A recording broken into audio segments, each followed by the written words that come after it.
بسم اللہ الرحمن الرحیم۔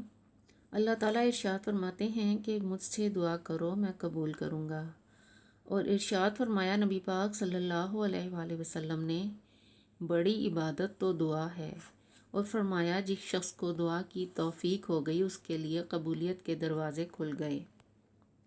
ایک روایت میں ہے کہ رحمت کے دروازے کھل گئے، اور فرمایا اللہ تعالیٰ سے کوئی چیز نہیں مانگی گئی جو عافیت کے مانگنے سے زیادہ محبوب ہو۔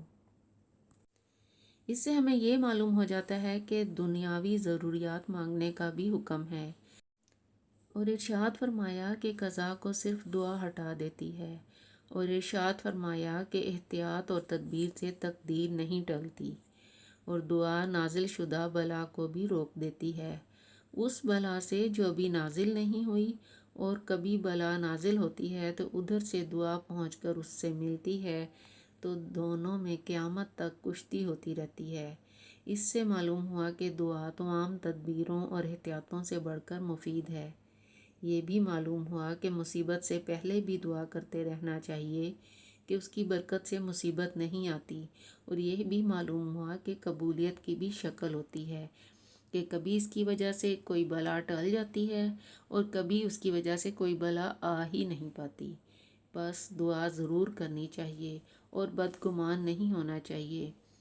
فرمایا کہ اللہ تعالیٰ کے نزدیک دعا سے زیادہ کوئی چیز قدر و منزلت کی نہیں، اور ارشاد فرمایا کہ جس کو یہ پسند ہو کہ اللہ تعالیٰ سختیوں کے وقت اس کی دعا قبول فرما لیا کریں، اس کو چاہیے کہ خوب عیش کے وقت کثرت سے دعا مانگے۔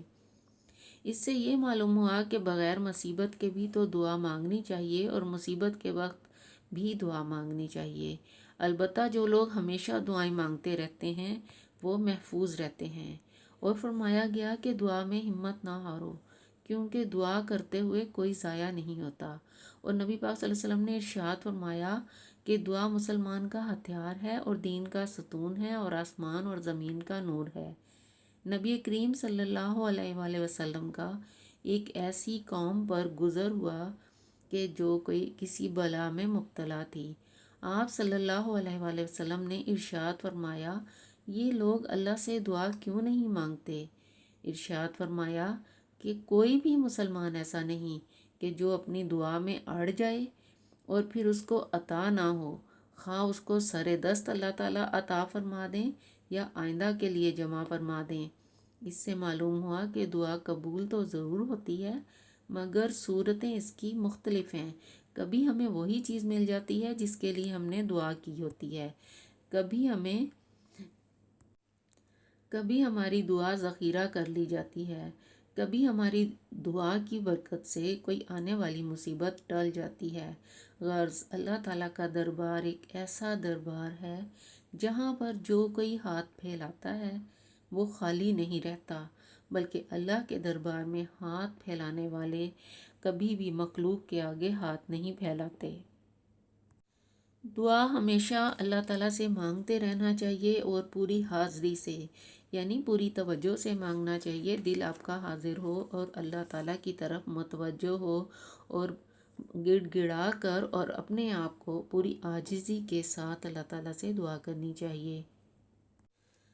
دعا قبول نہ ہونے کی کچھ وجوہات ہیں، ویسے تو بہت ساری وجوہات ہیں، لیکن چند وجوہات ایسی ہیں کہ کبھی ہم دعا مانگتے ہیں لیکن پوری حاضری سے نہیں مانگتے، پوری توجہ نہیں ہوتی۔ کبھی اس طرح ہوتا ہے کہ ہم اللہ اور اس کے رسول نبی پاک صلی اللہ علیہ وآلہ وسلم کی بتائی ہوئی دعائیں چھوڑ کر نئے نئے وظائف کرتے رہتے ہیں جو ہم نے خود ہی بنائے ہوتے ہیں۔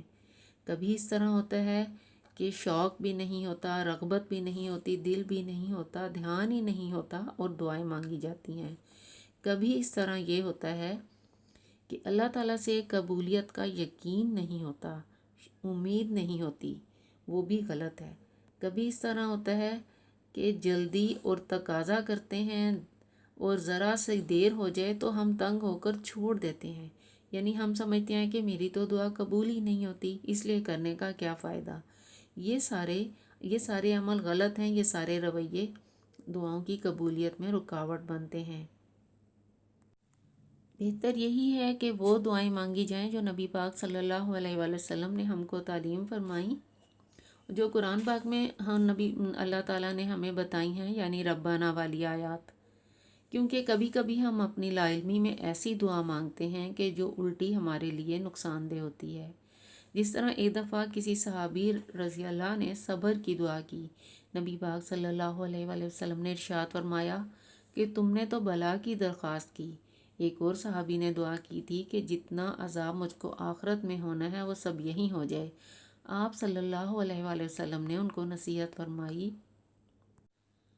اور ان کو ایسی دعا سے روک دیا۔ دعا کی قبولیت کے لیے ضروری ہے کہ ہم رزق حلال کھائیں اور 5 نمازوں کی پابندی کریں۔ نیز دعا کا ایک بہت ہی لطیف نقطہ یہ ہے کہ ہم دوسرے لوگوں کے لیے دعا کریں۔ جن لوگوں نے ہم نے دعا کے لیے درخواست کی ہوتی ہے، اس کے علاوہ ان لوگوں کے لیے دعا کریں جو بے شک ہمیں نہیں جانتے لیکن ہم ان کو جانتے ہیں، ہم ان کے مسائل کو جانتے ہیں۔ ہم ایسے لوگوں کے لیے دعا کریں، کیونکہ ایک حدیث پاک کا مفہوم یہ ہے کہ جو مسلمان کسی اپنے مسلمان بھائی کے لیے یا بہن کے لیے دعا کرتا ہے تو جس کے لیے دعا کی جاتی ہے اس سے پہلے دعا کرنے والے کو اللہ تعالیٰ لازمی نوازتے ہیں۔ اللہ تعالیٰ ہم سب کو ان دعاؤں کو مانگنے کی توفیق دے جو اللہ تعالیٰ نے خود پسند فرمائی ہیں اور جن کی اللہ تعالیٰ نے اور نبی پاک صلی اللہ علیہ وآلہ وسلم نے خود تعریف فرمائی ہے۔